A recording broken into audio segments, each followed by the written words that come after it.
દેશની જાણીતી company Parle product private limited લોકપ્રિય બ્રાન્ડ ગ્લુકોની નકલ બનાવવાનો મોટો મામલો બહાર આવ્યો છે. ચિત્રા વિસ્તારમાં ગ્લુકોસ્ટાર્ટ નામે નકલી બિસ્કિટનું ઉત્પાદન અને વેચાણ થતું હોવાની ફરિયાદ પાર્લે કંપની દ્વારા કરવામાં આવી હતી.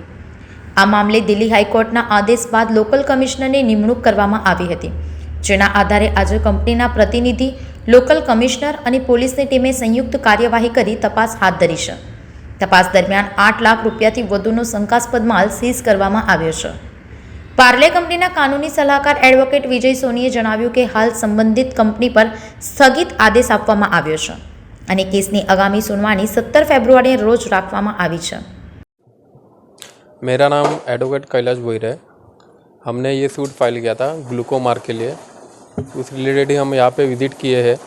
यहाँ का माल वगैरह चेक किया कि जो आइडेंटिकल मार्क है ग्लूको के रिलेटेड, उसको हमने अभी सीज़ किया है. एज़ पर कोर्ट ऑर्डर अभी ये माल यही रहेगा, सीज़ रहेगा.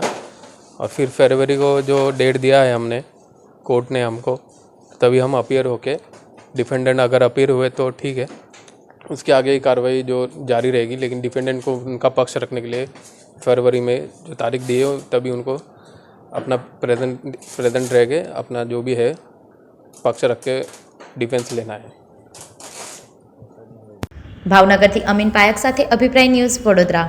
આવા જ વધુ સમાચારો જોવા માટે સબસ્ક્રાઇબ કરો અમારી યુટ્યુબ ચેનલને અને જોડાયેલા રહો ફેસબુક, ઇન્સ્ટાગ્રામ અને ટ્વિટર પર.